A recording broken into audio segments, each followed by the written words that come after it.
welcome to Africa Speaks on the last weekend of October 2013.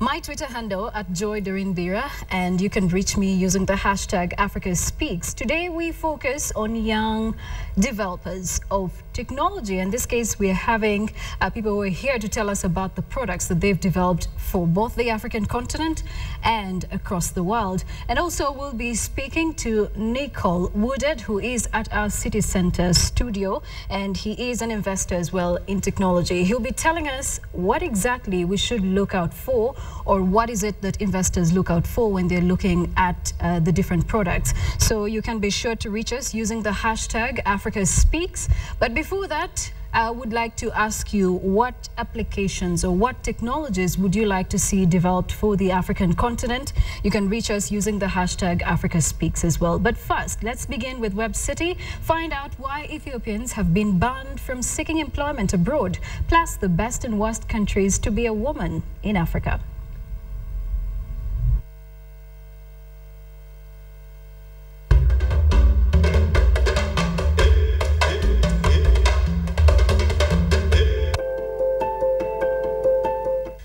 Economic Forum has released the Global Gender Gap Index, capturing the magnitude and scope of gender-based disparities and tracking their progress. The index benchmarks national gender gaps where economic participation and opportunity, educational attainment, health and survival, political empowerment. Africa Speaks reviews the best and worst places to be a woman in Africa. According to World Economic Forum, Lesotho is the best place to be a woman. Second is South Africa, Burundi in third place, Mozambique, Malawi, Namibia, Uganda, Madagascar, Tanzania, Senegal, Ghana, and Kenya comes in 12th place. Chad ranks 134th globally, being the worst place to be a woman or having the widest gender gap on the African continent, followed by Cote d'Ivoire or Ivory Coast, Morocco, Mali, Benin, Egypt, Algeria, Ethiopia, Zambia, Nigeria, Burkina Faso, and Cameroon. The United Nations now says peace talks between the Democratic Republic of Congo's government and M23 rebels have stalled after making some progress. Envoys say the sides remain apart on questions of amnesty for the rebels, integration of armed forces, and security arrangements. M23 emerged last year to take over territory in Congo's North Kivu province. The group consists of rebel fighters who joined the Congolese army in a 2009 peace deal but defected and regrouped after complaining of poor treatment. And Ethiopia's government has temporarily banned its citizens from traveling abroad to look for work. The foreign ministry was quoted as saying countless Ethiopians had lost their lives or undergone untold physical and psychological trauma because of illegal human trafficking. The scarcity of work opportunities is a major factor fueling immigration from Ethiopia, which has Africa's second largest population. Youth unemployment is officially estimated at more than 50%. Many Ethiopians try to reach Saudi Arabia, traveling via Yemen, by sea, and entering the kingdom illegally. Thousands of others head for South Africa, Israel, and Europe. The travel ban will remain in place until a lasting solution is found. Now, like I said, we are asking on the platform, what technologies do you think should be developed for Africa by Africans? And in studio today, we have a number of guests who are going to be telling us the products that they've developed and what they're about, you know, from education to health and to mobile technologies. We have them all here in studio. So we have Charlie Beuthin, who is from South Africa. We also have Chibuzo Anaso from Nigeria, and we have Kahenya, Kamunyu from Kenya. They're going to be telling us what their products are about and also how Africa can benefit from technologies. But also, key to note, we also have an investor who is at our city center studio who will be telling us why you know, attention is now being diverted to African developers. So you can stay tuned. Remember, we're using the hashtag Africa Speaks. And the question we are asking is, what technologies do you think should be developed for Africa? Hashtag Africa Speaks. Now, from games to mobile payment systems, entrepreneurs from across Africa got together here in Nairobi for the past 2 days to pitch their high-tech innovations to potential investors and partners under Demo Africa. And that's what we're about today. And like I mentioned, we're going to be shortly speaking to potential guests who are going to be telling us why they came up with these products. And well, join me just shortly. But before then, we asked the question, there are a number of tweets here where people are saying what kind of applications should be developed for Africa. And some of them are saying those of them that can kick out corruption. And we also have those that are saying, you know, what we have now in Africa is talent, but we do not have the people to buy their products. So let's just join our guests shortly right now as we get into the platform.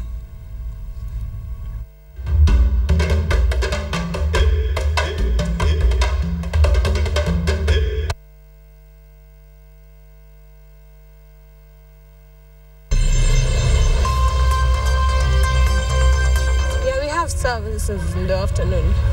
We always have a special pastor for us. Who are us? People who drink on Saturday. I don't think she knows what she's looking for, and she hits the club 4 times in a week. I've been having boyfriends even since 2 years. Having a husband and 2 kids, a boy and a girl. And so if it happens that you have only boys or only girls, what happens? If I have only boys, I'll have to change 1 kid when they're so small. Catch us live at 8 p.m. only on KTN.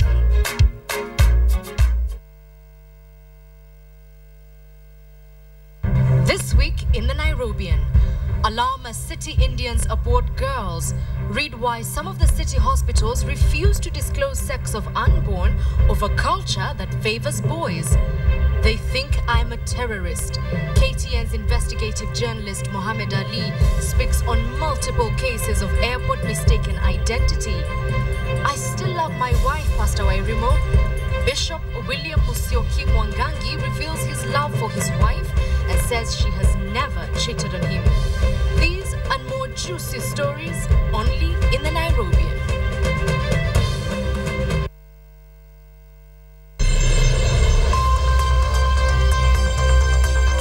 For over a decade now, the Safaricom Foundation has been supporting initiatives aimed at providing sustainable solutions to some of Kenya's most pressing social problems. Hapo kitambo wamama hawana kitu ya kukula, hawana pesa ya kutegemea, hiyo kidogo tu ya kuni na kingine haikuwa imetosha. Funds from the Safaricom Foundation have enabled this project to pick up and run to the level where it is right now. We partnered with Safaricom Foundation and we started the first audio production in Kenya. Hizi audiobooks zinanisaidia sana katika maishani mwangu. Sana sana nikisoma tunakuta maswali mengi zingine kwa kitabu, alafu tunazikuta kwa mtihani na unakumbuka unapasa. We must be the biggest giver in Kenya today, and we've done it in a way that makes more sense, impacts more people for the longest possible time. Ultimately, I hope that the Safaricom Foundation will be the thing which sets the pace for the corporate Africa.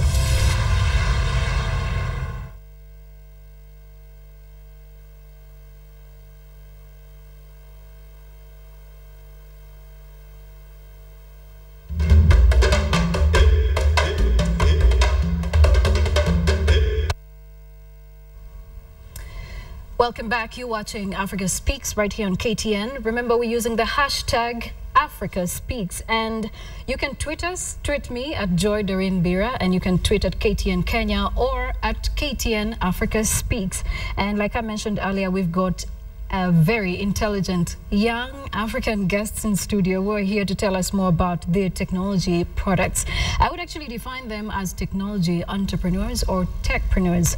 And well, gentlemen, good to have you in studio. Thank you. my immediate left, we have Charlie, who has developed a technology in the mobile and content category, a digital platform consisting of Wi-Fi and super Wi-Fi networks connected to local content libraries. And we also have we have Chibuzo Anaso from Nigeria, right in the middle, and his application is basically about diabetes management. And we have Kahenya Kamunyu, who has developed a wireless, in the category of wireless on-demand streaming and broadband category, who has developed Able Wireless, that is an on-demand streaming service as well as a wireless service provider. Thank you so much for joining us, gentlemen. And I think I'll start with Kahenya, who is right here in Kenya. What is your product about? We looked at the immediate problems that Kenyans are faced with. Access to reliable, affordable internet, access to good quality content, and there's a huge gap which is more or less moderated by economic classes. So we built a product that is universal and covers the entire country. Anybody can afford this. It's only 500 shillings a month, and with that you're able to access reliable wireless internet and content. You can stream content. You can watch what you want to watch, when you want to watch it. You're in control of everything. Right. Yes. And in this case, who were you targeting while coming up with a product? This is a mass market product for low and middle income families, students. The rural sector is also a hugely neglected sector. So we were looking at those. But as we have been through our 2 pilot stages and beta tests, we've discovered that the entire country, regardless of the economic class, has expressed interest, some modicum of interest, that they want to be one of our customers. Right. Yes. Now I'll get to Charlie. Charlie is from South Africa, and Charlie, tell me about your product.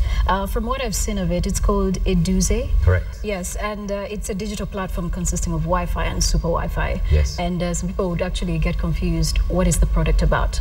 Well, the issue that we found in Africa and other emerging markets is people are rapidly adopting smartphones. But in many cases they can maybe afford the smartphone, but often they can't afford the high data costs, or if they can afford the high data, they've never used or haven't very often used the internet. So they're very unfamiliar with that. So what we've created is basically content libraries, a special hardware box that we can install really anywhere. It can run off solar, it can run off 12 volts, so it can go in taxis and buses and trains. It can run off 240 volts, so it can go in shopping malls, fast food restaurants.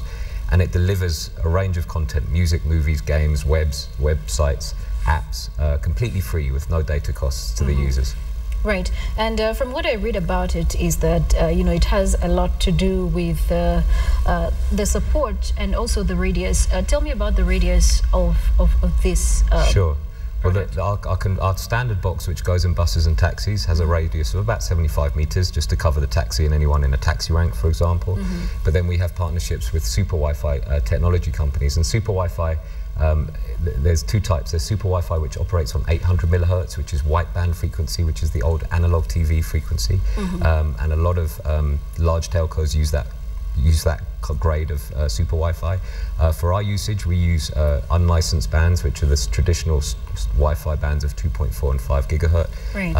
And the technology that we use can stretch what is a normal Wi-Fi network that you'd find in a home or an office, can stretch it about to 20 square kilometers. So the idea is that we could install one of our content servers on the top of a shopping mall in a town, and pretty much anyone in that town will be able to access that content. So it almost becomes like a digital library that anyone can access from anywhere they are. Right. And how long did it take for you to come up with this product? It pivoted a number of times. So we started as being a music streaming platform, and my history is in music and TV, but it was almost impossible to it's very difficult to try and clear music for Africa. And then we actually, when we were playing around with the idea, we realized that really, for emerging markets, it's a much more fundamental vision of what digital content should be. Streaming music is great and a wonderful thing, but at the same time, there's a huge amount of educational content, developmental content, news, community that needs to be spread out there, that a lot of people in developed markets take for granted because they can get it on the internet all the time. So we really wanted to offer that sort of experience to an emerging market audience. Right. And I'll now get to the most important one, I guess I should say, especially in the health sector. And this is the one that was developed by Nigeria. And first of all, I would like you to tell me, what is your experience being part of Demo Africa? It's been great being part of Demo Africa because I would rather say for me, it has actually accelerated me to a stage where I wouldn't have been without Demo. There are so many stakeholders and partners that I would have had to struggle to meet, but Demo actually brought them to my doorsteps. Okay. So yeah, Demo's been great. Great. Chibuzo Anaso from Nigeria. Now, tell me about Anaso diabetes. What is it about? Why was it developed? And how do you think it can help Africa?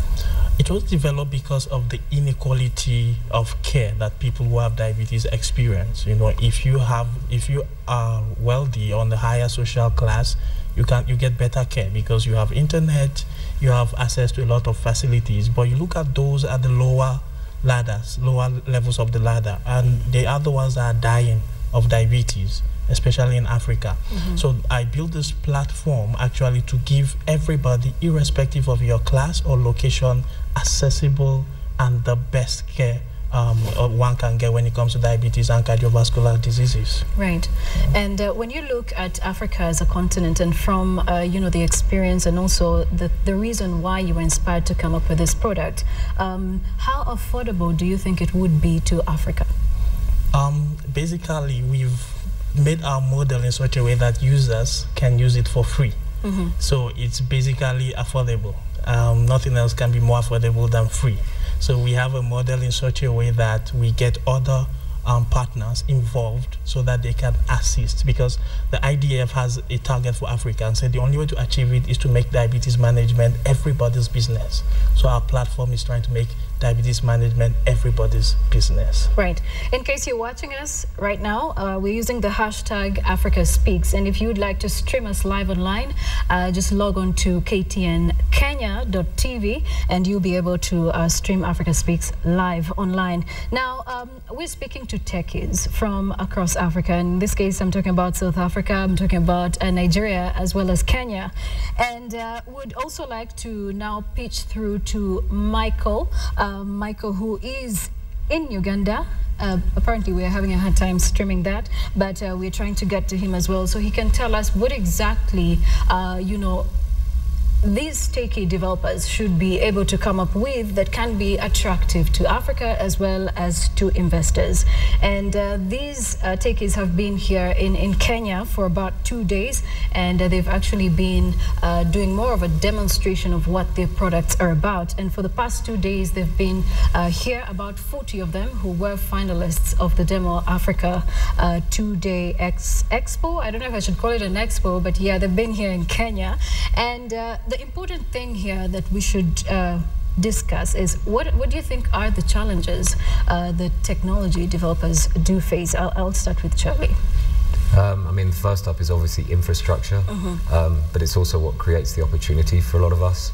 I mean, I think, it's very difficult, even when we experience Wi-Fi issues during the conference, which was just one of those things that is impossible to control. It re-supports the reason why we're doing what we're doing. Every time I Skype with an investor or a partner overseas and the Skype disappears because my internet is so bad, when I reconnect with them and I can actually say to them, you see, I mean, this is the problem that we're having to face all the time, and this is, I think, for all of us, one of the reasons, and for I think any entrepreneur looking at emerging markets in Africa, it's that issue that is with infrastructure and the sort of controlling elements that are in the tech industry in emerging markets, which are sort of the carriers and a few ISPs, and they sort of seem to hold on to a bit of an oligopoly when it comes to digital connectivity. So in terms of obstacles, those are the sort of ones that we've encountered the most. Great. Well, now let's connect to Michael Niyitegeka, who is from Uganda, and he is a technology strategy consultant. Michael, if you can hear me, tell us, what potential does Africa have in terms of technology development? Good afternoon, Doreen. I think Africa has lots of potential, but one of the things is that to realize that potential, we need to step out of our typical tech environment, because I see a lot of us spending a lot of time on apps and struggling with apps. And I'm saying the challenges that we have as Africa may not necessarily be up related because we want to deal with real issues. It will require us to spend a little bit more time on doing research and finding relevance for the people that we want to target. So I see that as one of the challenges, that a lot of techies are sitting in very interesting facilities and thinking and imagining all sorts of things. And at the end of it all, you find actual usage in terms of the people that they are targeting. The connection is limited, and that gets them into a spiral of what I would call that we're producing more challenge developers than problem developers, if I could put it that way. You find we're responding more to competitions, we're responding more to this, and after the competition, the traction tends to go down. So that, for me, is a challenge. So how do you think we can be able to attract investment into Africa in terms of technology?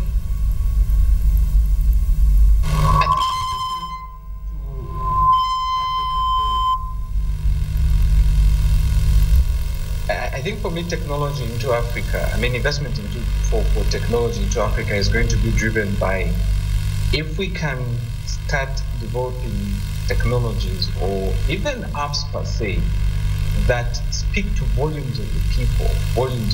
I will give an example of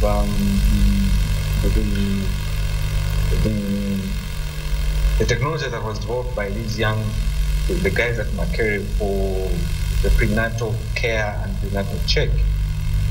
They're already talking to big companies in Africa, in Europe, that are interested in seeing them develop that technology further. The number of meetings they are having, and these are big players, because they see that your traditional ultrasound scan in Africa is going to take a long time for us to be able to get in every health center an ultrasound scan. So these kids come up with a mobile-enabled ultrasound facility, and that is beginning to get the flags up and running. So I would say let's deal with the issues that seem to be quite peculiar to Africa, and that will begin to drive in investment. That is from the apps and the other bits. But also, we are realizing that the kind of investments that we're going to look for in Africa are not what, for example, is happening in Europe or in the US. Of course, we need the internet. That must come in as soon as possible. But that internet is going to be driven by numbers. We need to get as many people who are able to use the internet meaningfully for them to be able to drive the numbers. And then, two, the education and content development. Once you have content, then people begin to realize and appreciate that, yes, there's value for using the internet. But if content and I go and maybe all I'm finding is not something that is relevant to me. The time taken to speak to us about the potential that African techpreneurs have, as well as what they should be looking out for that can be more lucrative, especially to the investors as well. Now, let's connect to Michael Niyitegeka, who is an investor as well in technology, and he is the CEO of Nexus Group Global, and would like to find out from you, Michael, if you can hear me, why the sudden interest in African technologies? Well, I can hear you, and it's good to see you today, Joy. So one of the things that it isn't a new interest, it's an interest that's been growing over time. And so why I'm here on the continent really is to act as an interface between the investors in New York and in Atlanta and in some of the other areas across the globe to take a look at what's going on in Africa, because some of the systems that have been developed in terms of mobile payment systems, in terms of video distribution systems on low bandwidth, these are fascinating technologies for us. And what we'd like to be able to do is take it from the perspective of what's happening in Africa and how it can integrate in with what we're doing in the rest of the world. Right. And in this case, I would like to find out from you as the CEO of Nexus Group Global, what are you interested in? So when I came to the forum, what I was particularly looking for are companies that have good growth strategies in place, companies that are very, very focused in terms of their management teams and how they actually work in the marketplace. Now, one of the things that's critical for them, and what I look for, is that they not only have a local view as entrepreneurs, but they're also structuring their company for global expansion, because that's critical. Because my investors on the other side are saying, hey, listen, as these companies scale, as they grow, as their technology evolves, how can they play in the global space, and how can we connect them with even larger companies to actually expand their business? Right. Well, thank you so much, Michael, for speaking to us and also for sharing the interest that you have in technology that is, of course, developed by Africans right now. And what we saw the past 2 days in Nairobi is actually very evident that there is talent in Africa. But then again, the challenges are there, the challenges of infrastructure, just like Charlie from South Africa did mention. Now, in terms of marketing these products to African investors as well as international investors. For instance, Eduze, if you were to sell it today, how much would it be going for? If I was to sell it today, I would probably sell it for about, I would sell it for, if I was to put it on the market and I wanted to sell it, around 1.1 million. $1.1 million. Yeah, dollars, sorry, yes. Great. And I would like to hear from Anaso, if this product was to go out there, or an investor was, I'm sure investors have been interested in all your products and definitely why you're here. But in case your product was to go out on the market, what would be the selling price? If I were to sell, maybe about $500,000 without the data, without the data that we have collected so far. Right, and Kahenya, I would like to find out from you as well. There's no, we can't put a price on this. We have a given valuation, and it's our corporate principle. We don't discuss valuations in public, but as a strategy, as our corporate strategy, we have no intention of selling, so we haven't even gone down that path. We do have equity partners, and those do have a given valuation, but we wouldn't discuss that on TV. Gentlemen, as we wind up, I would like to hear from you, your final remarks, first of all, to the technology or techpreneurs out there who are watching the show today. Briefly tell us what your message is to them, and also what you think Africa needs to do to, fasten the investment into technology. I'll start with Charlie. To pick up on what your caller said, I think certainly looking at all emerging markets as a place to sell your product, because they all have, pretty much all have similar issues to Africa, so that does immediately scale you up to a global audience. And I would say that anyone can have an idea, and to a certain extent anyone can, to a certain degree, build an app. It's not very difficult. What you need is to create a business and a marketing and a growth strategy around all of that, which will really connect you and actually implement and activate your product and build it. The value in tech is really behind data or content, so you need to not just be looking at apps, you need to be looking at supporting that. Okay, Chibuzo, to you, briefly? Yeah, 3 things. One is seek all the knowledge you need in your industry. The second is networking, and the third is never give up. Right.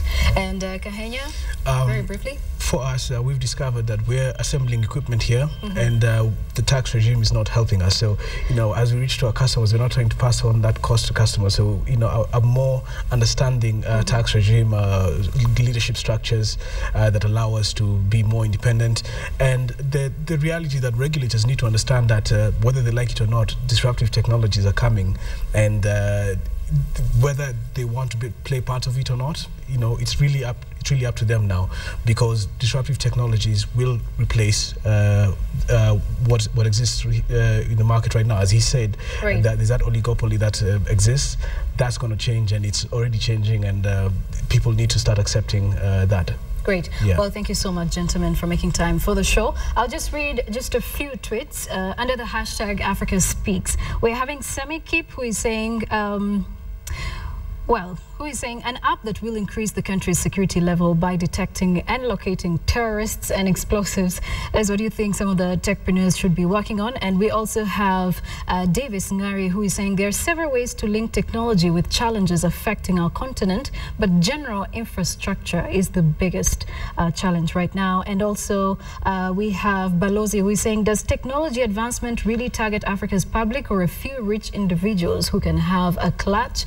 Well, of course, that too is one of the issues to be looked into. But thank you all for joining us. We had Kamunyu from Kenya, and we also had Chibuzo Anaso from Nigeria and Charlie Beuthin.